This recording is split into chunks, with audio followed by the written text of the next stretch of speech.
성경에서 배우는 기도 41번째 시간, 다윗의 예언 기도로는 첫 번째 시간으로 오늘 시편 16편 말씀을 나누겠습니다.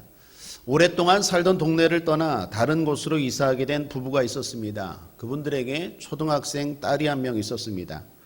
딸을 새 학교에 데려다준 첫날 학교에서 마침 사회 시험이 있었습니다. 문제는 하나였는데 세계 7대 불가사의를 쓰시오였습니다. 다른 학생들은 다 배운 내용이었습니다. 그래서 다 곧잘 답을 쓰는 것 같았습니다. 그런데 이 딸은 그날 전학을 와서 난감했습니다. 배우지 않았기 때문에 당황했습니다. 그때 선생님이 친절하게 다가와서 말씀해 주셨습니다. 걱정하지 말고 아는 대로 써. 넌 오늘 처음 전학 왔으니까 감안해 줄게. 걱정하지 말고 아는 대로 써라. 다른 학생들은 대부분 정답을 쓴 것 같습니다. 저도 잘 기억하지 못하는데 찾아봤더니 세계 7대 불가사의가 페루의 마추픽추, 브라질의 예수상, 멕시코의 마야 유적지, 중국의 만리장성, 인도의 타지마할, 요르단의 고대 도시 페트라, 그리고 이탈리아 로마의 콜로세움, 이렇게 7가지입니다. 그런데 이 아이가 어떻게 썼을까요? 답안지를 보고 선생님이 웃었어요. 세계 7대 불가사의. 첫째, 볼 수 있는 것. 둘째, 들을 수 있는 것. 셋째, 말할 수 있는 것. 넷째, 느낄 수 있는 것. 다섯째, 웃을 수 있는 것. 여섯째, 생각할 수 있는 것. 그리고 마지막 7번째 중요한 것, 기도할 수 있는 것. 이것이 세계 7대 불가사의. 선생님이 답안지 보고 감동받았다고 합니다. 사랑하는 여러분, 하나님이 우리에게 이런 은혜를 주신 건 당연한 것이 아니라 불가사의한 일들인 줄 믿습니다. 특별히 기도할 수 있는 것, 더 나아가 그 기도에 하나님이 반응하시고 응답하시고 일하신다는 것, 그것은 불가사의 중에 불가사의요, 은혜 중에 은혜인 줄 믿습니다. 오늘 믿음으로 기도하고 응답받는 저와 여러분 되기를 주님의 이름으로 축원합니다. 우리가 지금 다윗의 기도를 살펴보고 있습니다. 3번에 걸쳐서 살펴보았는데요. 특별히 시편 150편 전체에서 표제가 다윗의 기도라고 되어 있는 것들을 살펴보았습니다. 그게 총 3개입니다. 히브리어로는 테필라인데 150편 가운데 다윗이 했던 기도는 표제가 다윗의 기도로 되어 있는 건 3개였습니다. 시편 전체가 다 기도인데 특별히 표제에 다윗의 기도라고 썼다는 것은 그만큼 눈여겨볼 가치가 있다라는 의미에서 우리가 3편의 시편을 살펴보고 또 큰 은혜를 나누었습니다. 오늘도 큰 틀은 똑같습니다. 제목은 똑같습니다. 다윗의 기도. 그러나 주제는 다릅니다. 앞서 소개한 것처럼 다윗의 예언입니다. 예언. 여기서의 예언은 메시아 예언입니다. 다윗은 구약 사람 아닙니까? 그런데 신약에 오실 예수님에 대해서 다윗이 기도 가운데 예언했다라는 것입니다. 그래서 시편에서 이런 시편들을 메시아 예언시라고 말합니다. 이런 시편들은요, 처음에 어려운 상황이에요. 힘든 상황이에요. 그래서 하나님 앞에 구원해 주세요. 이 물질의 문제, 질병의 문제, 환난에서 구원해 주세요. 기도하다가 예수님, 성령의 감동을 통하여 예수님에 대한 깨달음을 얻는 시들입니다. 사랑하는 여러분, 놀랍지 않습니까? 하나님은 우리의 생각과 우리의 의도와 다르게 놀랍게 역사하실 때가 많다라는 것입니다. 바라기는 오늘 우리의 기도가 우리의 생각을 뛰어넘어 우리의 기대를 초월하여 하나님의 놀랍게 역사하시는 은혜와 그리고 이끄시는 인도함과 보여주시는 계시가 충만한 이 시간 되기를 거듭 주님의 이름으로 축원합니다. 메시아 시편이 시편 전체에서는 7편입니다. 그 중에서 다윗이 지은 것으로는 4편입니다. 오늘 시편 16편과 그리고 22편, 24편, 110편입니다. 이 4편의 시가 다윗의 메시아 시편입니다. 4번에 걸쳐서 다윗의 예언 기도라는 주제로 살펴보고 은혜를 나누겠습니다. 특별히 지금 대림절 기간 아닙니까? 우리도 예수님을 지금 기다리고 있는 절기 아닙니까? 시기적으로 또 적절한 시편 아닌가, 적절한 기도 아닌가 생각합니다. 오늘 먼저 시편 16편인데요. 이 시편 16편은 크게 두 단락으로 제가 나누었는데 만남과 결과입니다. 만남과 결과. 만남과 결과라는 큰 틀 안에서 살펴보겠는데요. 1절부터 4절까지는 기도 가운데 다윗이 하나님을 만나고 경험하는 장면입니다. 그리고 5절부터는 그에 대한 결과입니다. 다윗이 주님을 만나고 어떤 결과들이 나타나는지 한번 살펴보죠. 1절을 보시면 다윗이 하나님께 나아갑니다. 1절 함께 읽겠습니다. 시작. 하나님이여 나를 보호하소서 내가 주께 피하나이다. 다윗은 지금 어떤 상황입니까? 어려운 상황이죠. 그래서 하나님 앞에 피하였습니다. 하나님을 피난처로 삼았다라는 것입니다. 여러분, 이게 대단히 중요합니다. 사람들이 좋을 때는 좋아서 하나님께 못 나가고 바쁠 때는 또 바빠서 하나님께 못 나갑니다. 그런데 믿음의 사람 다윗은 반대입니다. 좋을 때는 좋아서 하나님께 나가고 힘들 때는 힘들어서 하나님께 나아갑니다. 이것이 복받는 사람의 모습입니다. 하나님 앞에 늘 나아갑니다. 좋을 때 나아가는 건 찬양시입니다. 힘들 때 나아가는 건 탄원시입니다. 그러니까 힘들 때는 힘들어서 나가고 좋을 때는 좋아서 나가요. 그런데 복받지 못하는 사람들은 좋을 때는 좋아서 바빠서 못 나가고 힘들 때는 또 힘들어서 바빠서 또 못 나가요. 이게 실패하는 인생이에요. 저와 여러분은 복된 인생 되길 바랍니다. 지금 다윗이 나간 이유는 뭡니까? 힘들어서 나갔습니다. 내가 주께 피하나이다. 아마도 이 코로나 이런 어려움 가운데 도대체 어디가 안전한가? 하나님 앞에 피한 거예요. 그런 비슷한 어려움 가운데 하나님께 피했습니다. 주님께 도움을 구하기에 나갔습니다. 그런데 그 다음 이야기가 반전이에요. 2절 함께 읽겠습니다. 시작. 내가 여호와께 아뢰되 주는 나의 주시오니 주밖에는 나의 복이 없다 하였나이다. 다윗은 지금 분명 어려워서 나갔습니다. 그러면 상식적으로 다음 이야기는 뭘 예상할 수 있겠습니까? 고난의 이야기가 나와야 되죠. 하나님 내가 주께 피합니다. 내가 지금 얼마나 어려운지 아세요? 하나님 지금 내가 얼마나 힘든지 아세요? 그렇게 말하는 게 정상 아닙니까? 그죠? 그런데 갑자기 주는 나의 주시오니 주밖에는 나의 복이 없다라고 말하면서 즐거움을 노래요. 3절 땅에 있는 성도는 존귀한 자니 나의 모든 즐거움이 저희에게 있도다. 이 완전 맥락 파괴입니다. 전혀 문맥이 맞질 않아요. 지금 내가 힘들다니까요. 하나님 하고 나아갔다가 갑자기 얼굴이 싹 바뀌어서 주밖에 없습니다. 모든 즐거움이 주님께 있습니다. 이거 인격이 파괴된 거 아니에요? 이 감정이 완전 이랬다 저랬다 한 거 아니에요? 이게 이해가 안 돼요. 여러분 안 그렇습니까? 어려워서 주님 앞에 나아갔는데 갑자기 2절과 3절이 연결이 잘 안 돼요. 어떻게 이런 일이 일어납니까? 이게 도대체 뭡니까? 이게 기도의 능력입니다.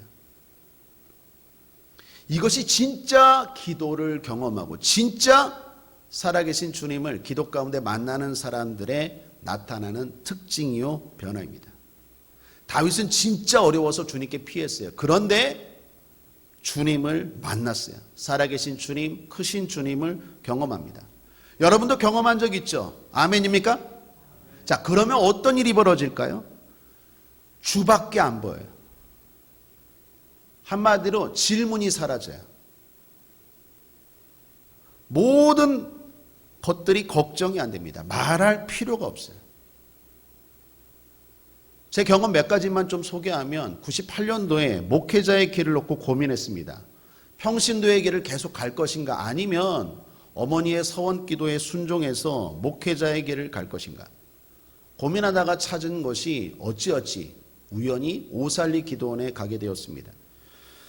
거기서 일주일 동안 금식하면서 확실한 마지막 날 확실한 하나님의 응답을 받았습니다. 하나님이 응답하신 방법이 무엇이었을까요? 여러 가지가 있었는데 중요한 건 말씀이었습니다. 내가 너를 사랑한다. 정확하게 3번 말씀하셨습니다. 그리고 제가 어떻게 되었을까요? 내 모든 고민이 사라졌습니다. 정확하게 질문이 사라졌어요. 그럼 내가 어느 신학교를 가야 되는데요? 그리고 난 뭘 준비해야 되는데요? 그 다음에 나는 뭐 어떻게 해야 되는데요? 하나도 걱정이 안 돼요. 여러분, 진짜 하나님을 경험하면요, 모든 질문이 사라져요. 모든 퀘스천이 사라져요. 그냥 느낌표만 나타나요. 감사합니다. 황홀합니다. 기쁩니다. 느낌표만 남게 돼요. 진짜 주님을 경험하면 질문이 사라진다니까요. 나에게 말씀하신 그 하나님이 어떤 분인지 진짜 만나면 다 사라져버려요.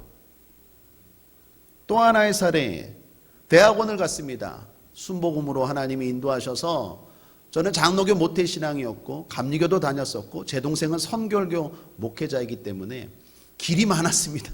그런데 결국 하나님이 저에게 가장 맞는 목회자는 순복음이다. 너는 순복음이다 해서 순복음과 관련된 대학원을 다녔습니다. 그때 목회자로서 학업에만 전념하고 싶었습니다. 그래서 필요한 학업비는 장학금을 받든지 또는 사역을 하면서 벌고 싶었습니다. 신학교 가면 돈이 필요하잖아요. 신학 공부와 전혀 상관없는 다른 일을 하면서 학업을 하기 싫었습니다. 준비하기 싫었습니다. 여러분, 물론 그렇게 하는 것이 잘못된 것은 아닙니다. 바울도 텐트 메이커였죠.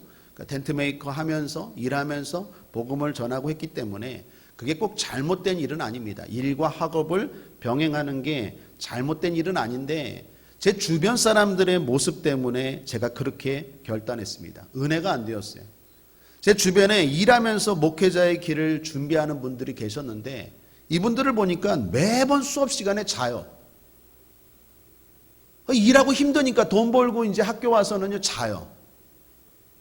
그리고 기도할 여력도 없어요. 힘이 드니까. 그리고 맨날 입만 열면 피곤하대요. 피곤해.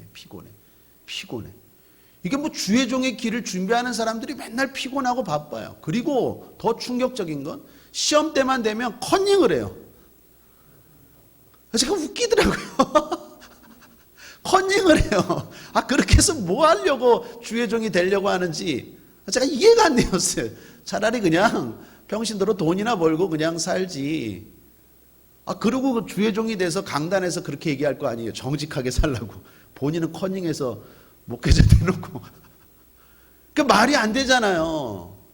그죠? 그리고 정말 가장 중요한 이유는 제 자신이었습니다. 주의 종이라고 하는 사람이 돈에 자유하지 못한 게 제가 용납이 안 됐어요. 내가 주의 종이라고 말하면서 정작 내가 먹고 살 길을 주님이 책임져 주신다는 걸 못 믿어서 내가 일하고 그리고 그 일 때문에 기도하는 일, 말씀을 준비하는 일, 목회자로 훈련받는 일들이 소홀히 된다는 건 이게 내가 용납이 안 됐어요. 그래서 내가 절대로 하나님을 전하고 가르치는 사람이 정작 내 먹고 살 것에 대한 확신이 없는 것이 싫어서 제 스스로 약속했습니다. 사역과 관련 없는 일, 목회와 관련 없는 일, 신학과 관련 없는 일은 안 하겠다. 돈을 위해서 내가 일은 안 하겠다. 근데 여러분 항상 어떻습니까? 결심은 좋은데 현실은 만만합니까? 만만치 않아요. 의도는 좋고 꿈은 좋고 이상은 좋은데 현실은 녹록치 않다라는 것입니다. 대학원 3차 때로 기억합니다. 장학금을 전액으로 받지 못했어요. 1, 2차 때는 받았기 때문에 괜찮았는데 3차 때 조금 실수를 해서 50만 원밖에 못 받았어요. 나머지 부분을 채워야 돼요. 예상했던 계획에 차질이 생겼습니다. 많은 돈이 당장 필요했습니다. 무엇보다도 등록금은 기간이 있지 않습니까? 그 기간 안에 돈을 내야 되는데 아껴도 준비가 안 되는 거예요. 그때 주변에 유혹이 확 찾아왔습니다. 가장 큰 유혹은 친한 동기가 학원에서 강사를 하는데 그러면서 신학교를 다녔던 동기가 있는데 이 동기가 저한테 사정을 알고 이렇게 제안합니다. 한 달만 애들 영어 가르쳐줘. 그러면 200 줄게. 200 준대요. 200. 흔들리더라고요. 솔직히 거의 반쯤 흔들렸어요. 그리고 막 내 마음에서 타협이 나와. 이건 내가 돈 벌려고 한 게 아니라 등록금 내야 되는데 막 내 마음에서 타협하고 싶은 소리들이 들려와요. 사탄아 조용히 할지어다. 그래도 막 들려와요. 200인데 막 들려와요. 결심이라는 게 흔들릴 수도 있지. 그러면서 네가 나쁜 걸로 하는 거 아니잖아. 막 유혹이 다가와요. 내 결심은 그게 아닌데. 막 다가옵니다. 그럼에도 불구하고 끝내 거절했어요. 기한은 다가오고 학교에서 등록금 빨리 내라고 1차 경고, 2차 경고, 마지막 3차 경고까지 날라왔습니다. 그리고 이틀 전 여름이었습니다. 약속을 지키고 하나님 앞에 고민하면서 기도하면서 싸우던 어느 날 셔틀버스비가 지금은 어떤지 모르겠는데 그때 200원이었습니다. 학교에서 역까지 200원 아끼려고 그래서 가방 또 공부 엄청 하게 했다고 책들 신학책도 이렇게 두껍거든요.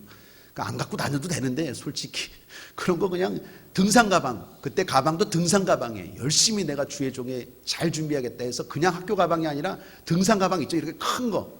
그래서 그 가방에다가 막 책들 이렇게 넣어갖고 낑낑 싸고 여름에 딱 셔틀비 아끼려고 200원 없어서 걸어가고 있는데 땡볕에 그냥 바닥에 다 열기 올라오고 하늘에서는 날씨가 후덥지근하고 얼굴에서는 땀이 막 흐르고 있었습니다. 그런데 그때 대학생들 좀 보이는 한 젊은 학생들 4명이 오픈카를 타고, 색깔도 기억합니다. 빨간색 현대에서 나온 거.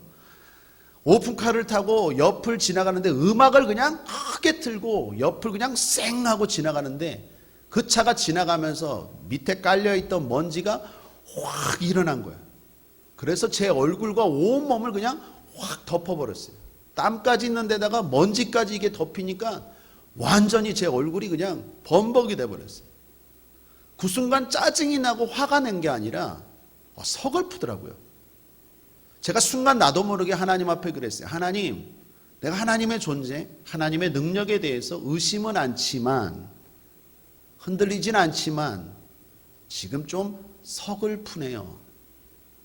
나는 주의 종이라고 하는데 정작 200원이 없어서 걸어가는데 쟤들은 예수 안 믿는 것 같아요. 뭐 세상 노래 틀고 막 오픈카 타고 가는데 쟤들은 펑펑 물질이 넘쳐서 저렇게 가는 것들이 비교되면서 내 자신이 순간 서러워지더라고요.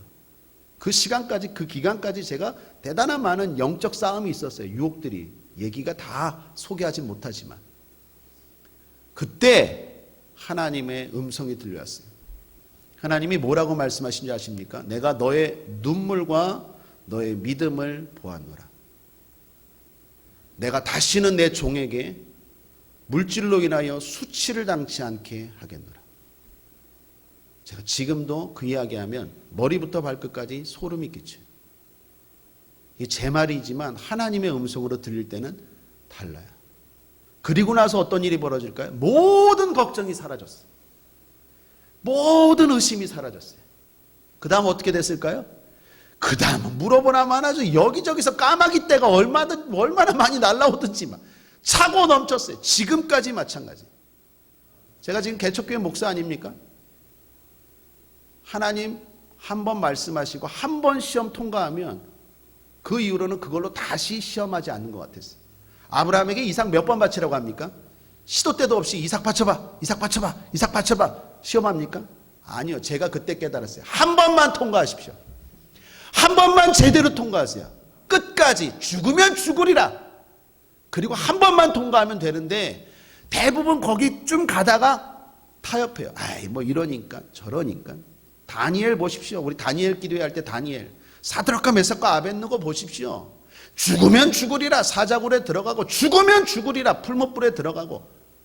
하나님이 매번 시험합니까? 아니요. 한 번 통과하면 그 다음에 그것 갖고 하나님 흔들지 못하고 마귀가 그것 갖고 나를 넘어뜨리지 못하는 것 같아요. 하나님 말씀하시면 그 다음 어떤 일이 일어나냐고요? 모든 걱정과 질문들이 사라져요. 여러분 그 이후로도 마찬가지입니다. 요즘은 제가 하나님 앞에 뭐 갖고 나갈까요? 성도들의 문제 갖고 나갈 때가 많습니다.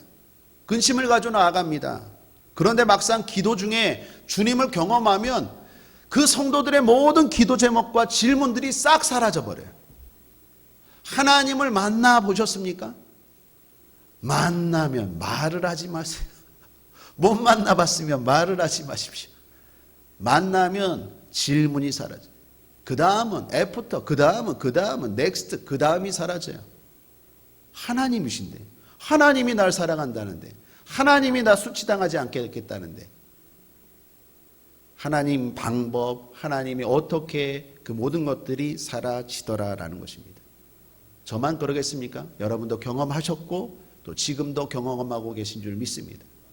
그래서 제가 찬송가 좋아하는데 그 중에서도 특별히 204장을 좋아합니다.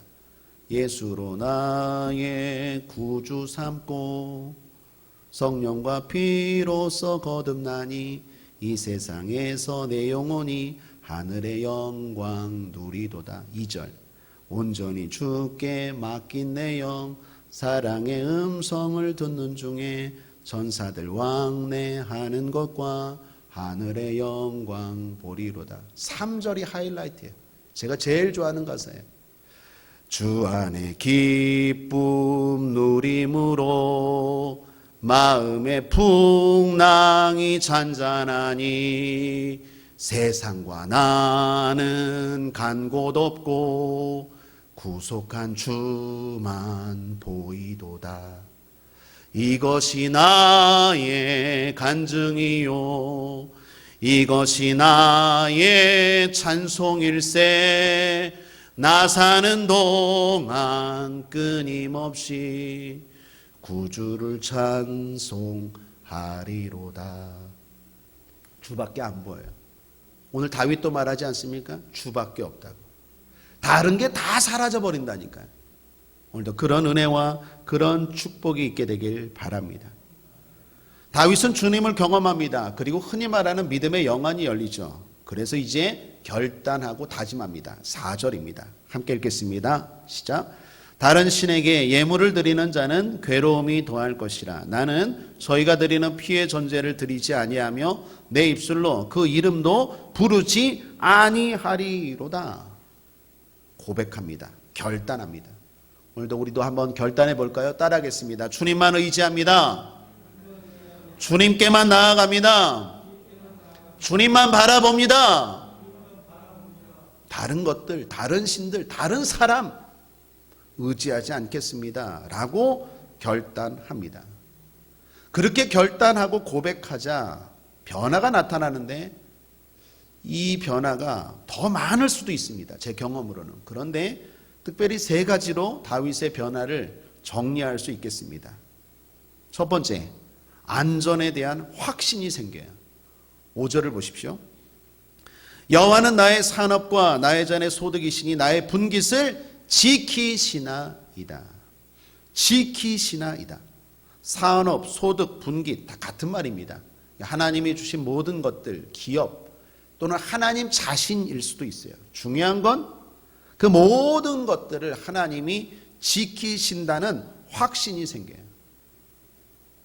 하나님을 경험하고 하나님을 만나면 하나님이 날 지켜주신다는 확신이 생겨요. 오늘 이 땅을 살아가면서 우리가 얼마나 불안하고 두렵습니까? 과연 질병에, 전염병에서 나를 지켜줄 것이 무엇인지, 이 경제적인 어려움에서 나를 붙들어주고 지켜줄 분은, 존재는 무엇인지, 이 어려운 때 우리 가정을, 이 어려운 때의 내 건강을, 이 어려운 때 우리의 나라를, 우리 교회를 지키실 분은 도대체 누구고 무엇이고 어떻게 해야 되는지 여러분 고민 많지 않습니까? 오늘 여기 답이 있습니다. 주님을 만나잖아요. 그러면 어떤 일이 일어납니까? 하나님이 날 지키신다는 확신이 생겨요.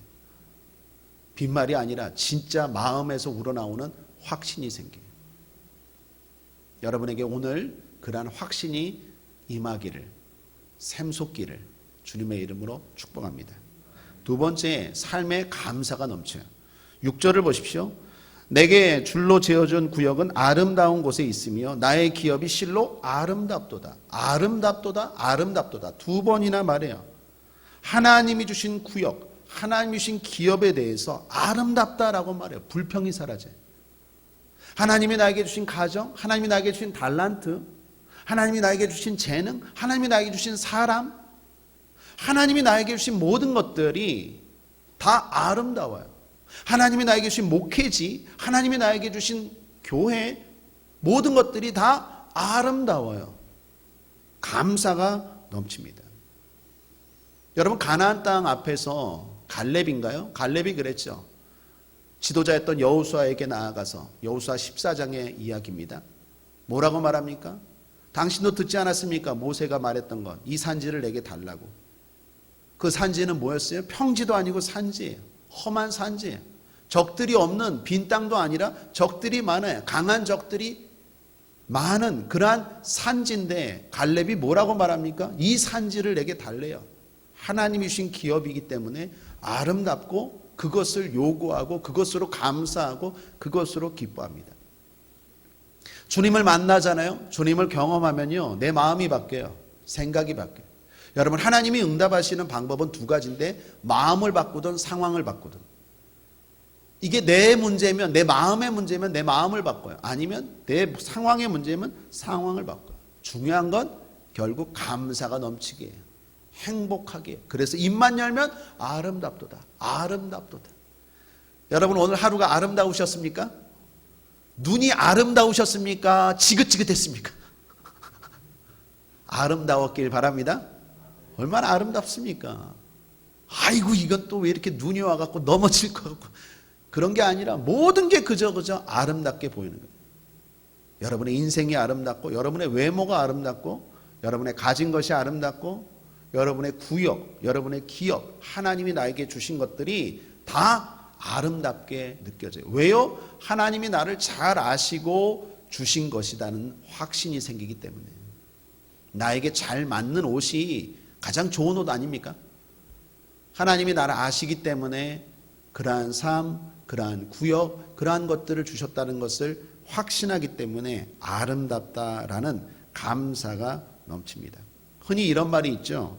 천국이 아름다운 곳이 아니라 하나님이 계시기에 아름다운 곳이다. 마찬가지입니다. 주님이 함께 하시면 그곳이 천국이고 모든 곳이 아름답게 보이더라라는 것입니다.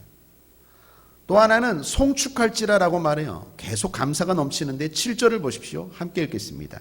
시작. 나를 훈계하신 여호와를 송축할지라 밤마다 내 심장이 나를 교훈하도다. 훈계까지 아름다워요. 여기 훈계는요, 징계와 같은 말이에요. 다시 말하면 가르친다라는 정도가 아니라 경책까지 들어간 가르침이에요. 흔히 말하는 때림이 있는 가르침이에요. 여러분, 매 맞는 게 누가 좋겠습니까? 그런데 진짜 주님을 만나면 그 훈계까지도 어떻게 해요? 감사한 거예요. 고아가 제일 부러운 게 뭐예요? 꾸중이래요, 꾸중. 고아들은 누가 꾸중해 주는 사람이 없어요. 이걸 뭐 하라 가르치는 사람이에요. 그런데 우리에게는 하나님 아버지가 계세요. 그래서 때로는 지팡이로 인도하시지만 때로는 막대기로도 인도하세요. 근데 그 모든 것들이 감사로 다가와요. 훈계까지 감사해요. 매일 밤마다 나를 어떻게 해요? 자극해요. 가르쳐 주세요. 말씀하세요. 내일은 이렇게 살라고. 내일은 이렇게 결단하라고. 내일은 이렇게 실천하라고. 그렇게 밤마다 내 심장, 나를 교훈하시고 훈계하시는 그 하나님을 어떻게 해요? 감사해요. 더 나아가 송축한대요. 이러한 일들이 일어납니다. 사랑하는 여러분, 여러분의 삶에 대해서 감사하시고 기뻐하시고 또 아름답게 볼 수 있는 영안이 열리기를 주님의 이름으로 축복합니다. 주님을 만나고 나를 보면 다르게 보여요. 내 모든 것들이 다 다르게 해석돼요. 그것이 진짜 주님을 만난 사람들의 고백입니다. 그리고 마지막 세 번째 또 하나의 특징은 내가 가는 길에 대한 확신이 넘쳐요. 이게 제일 중요해요. 8절을 보십시오. 내가 여호와를 항상 내 앞에 모시며 그가 내 우편에 계심으로 내가 요동치 아니하리로다. 사람들이 얼마나 많이 요동합니까? 흔들립니까? 이 길이 내 길인가? 이 길이 내 길인가? 내가 이 일을 하는 게 맞나? 내가 이 일을 해야 되는 게 맞나? 내가 공부하는 게 맞나? 내가 직장 다니는 게 맞나? 직장도 이 직장인가? 저 직장인가? 이 대학인가? 저 대학인가? 내가 가는 길에 대해서 얼마나 불안하고 흔들립니까? 그런데 목자 되신 하나님을 진짜 경험하면 내가 걸어가는 그 길, 이 길에 대한 확신이 생겨요. 그래서 요동치 아니하리로다. 믿습니다. 맞습니다. 확신하고 그 길을 걸어가게 돼요. 그게 내가 스스로 다짐하는 게 아니라 하나님을 만나면 자연스럽게 나타나는 결과라는 거예요. 그래서 사실 오늘 결론은 하나입니다. 여러분, 주님 만날지어다. 기도 가운데 주님 만날지어다. 내가 이렇게 하겠다라는 게 아니라 만나면 이런 현상들이 저절로 내 삶에서 나타난다니까요. 내가 걸어가는 그 길에 대한 확신이 있어요. 설령 잘못했을지라도 하나님이 그때는 지팡이와 막대기로 인도하실 것이니까. 그래서 어떤 사람은 고민하다가 한 발짝도 못 나가요. 생각하다가 계획하다가 한 발짝도 못 나가요. 여러분, 믿음의 조상 아브라함이 어떻게 합니까? 갈 바를 알지 못하고 나아가잖아요. 그게 믿음이에요. 진짜 하나님을 만나면 어디로 가야 되는지, 그 다음에 어떤 일이 있는지 몰라요. 갈 바를 알지 못하지만 나가요. 진짜 하나님의 음성이 들리고 하나님을 만나면 내 가는 길에 대한 두려움이 사라져요. 의심이 사라져요. 혼란이 물러가요. 확신을 가지고 걸어가요. 나는 여기서 사역하는 거 맞다. 목회에 대해서도 마찬가지고 신앙에 대해서도 마찬가지. 맨날 고민하는 사람이 있어요. 사람이 계획할지라도 그 걸음을 인도하시는 분은 하나님이신 줄 믿습니다. 마음의 경영은 사람에게 있어도 말의 응답은 여호와께로서 나는 거예요. 그래서 고민해야 되죠. 생각해야 되죠. 그러나 적당히 하고 주님 만나면 내가 걸어가는 그 길에 대해서 담대하게 나아가고 도전하더라라는 것입니다. 흔들리지 않습니다. 오늘 새벽이었습니다. 고린도전서 15장 말씀이 새벽기도 말씀이었습니다. 흔히 말하는 부활장이죠. 흔히 예를 들어서 고린도전서 12장은 은사장, 고린도서 13장은 사랑장, 고린도서 15장은 부활장이라고 하는 그러한 부활과 관련된 말씀입니다. 우리가 어떻게 부활하는지, 그리고 왜 우리가 부활에 대한 확신이 있는지, 그리고 부활이 진짜 있는지 없는지, 그 부활과 관련된 모든 진리가 풍성하게 담겨 있는 것이 고린도서 15장입니다. 고린도서 15장에서 부활을 쭉 이야기한 바울이 마지막 결론이 뭡니까? 58절. 그러므로 내 사랑하는 형제들아, 부활이 있다. 부활에 대한 부활의 주님을 이야기하고, 그리고 그 부활의 주님이 우리와 함께 한다는 것을 설명하고 결론으로 바울이 이렇게 말하죠. 내 사랑하는 형제들아, 견고하며 흔들리지 말며 항상 주의 일에 더욱 힘쓰는 자들이 되라. 이는 너희 수고가 주 안에서 헛되지 않은 줄을 알미니라. 여러분, 주님을 만난 사람이요, 부활의 주님을 경험한 사람, 살아계신 주님을 경험한 사람은요, 자기가 하는 일, 자기가 가는 길에 대한 흔들림이 없어요. 왜 흔들리는지 아세요? 못 만나서 그래요. 한참 공부하고 나서 이게 아닌가 봐, 내 적성에. 그럼 뭐 한 거예요? 뭐 한 거? 진짜 주님을 만나면요, 무엇을 하든지 어떤 일을 하든지 확신을 가지고 걸어가요. 그리고 나중에 돌아보면 그것들을 다 주님이 사용하세요. 그때 배운 거, 그때 경험한 거, 그때 체험한 거, 이런 모든 것들을 주님이 활용하시더라라는 것입니다. 다윗도 마찬가지입니다. 주님을 경험하고 확신이 생겼어요. 자기가 걸어가는 길에 대해서 흔들림이 없습니다. 하나님이 이 땅의 것들 지켜주실 것을 알고 기뻐함으로 무엇을 하든지 어디에 있든지 최선을 다하고 집중해요. 9절에 보면 이러므로 내 마음이 기쁘고 내 영광도 즐거워하며 내 육체도 안전히 거하리니. 10절 함께 읽겠습니다. 이는 내 영혼을 음부에 버리지 아니하시며 주의 거룩한 자로 썩지 않게 하실 것임이니이다. 부활이죠. 이 10절 말씀이 부활에 대한 다윗의 직접적인 고백이고 메시아 예언에 대한 확실한 고백입니다. 이 말씀을 신약에 베드로와 바울이 부활과 관련하여 말할 때, 예수님과 관련하여 말할 때 이 말씀을 인용해요. 여러분, 놀랍지 않습니까? 예수님이 오시기 수천 년 전에 다윗이 이미 기도 가운데 앞으로 오실 예수님, 그리고 그 이후에 부활, 음부는 지옥이거든요. 내가 지옥에 가지 않겠다라는 거예요. 그 예수님을 믿고 내가 구원받아 천국에 가고, 그리고 그 천국길을 걸어가는 내 인생에 대해서 확신이 있다라는 거예요. 놀랍지 않습니까? 이게 기도의 능력이에요. 우리가 다시 오실 주님을 지금 기다리고 있습니다. 오늘 기도 가운데 그 주님을 만나지 못했지만 기도 가운데 경험하시고 그 기도 가운데 체험하셔서 다시 우리가 올 주님 그리고 그 천국을 바라보고 여러분 지금 걸어가는 그 인생길에 대해서 확신을 가지고 흔들림 없이 주님께 맡기고 걸어가는 저와 여러분 되기를 바랍니다. 이건 가장 큰 혜택이고 즐거움입니다. 오늘 많은 사람들이 인생을 살아가면서도 의심하고 인생을 걸어가면서도 흔들리고 그리고 다 인생을 살아놓고도 후회하는 사람들이 얼마나 많은지 몰라요.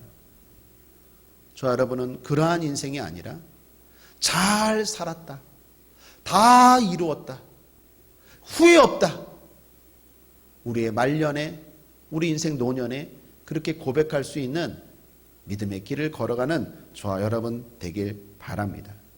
끝으로 다윗이 고백합니다. 함께 읽겠습니다. 11절 시작.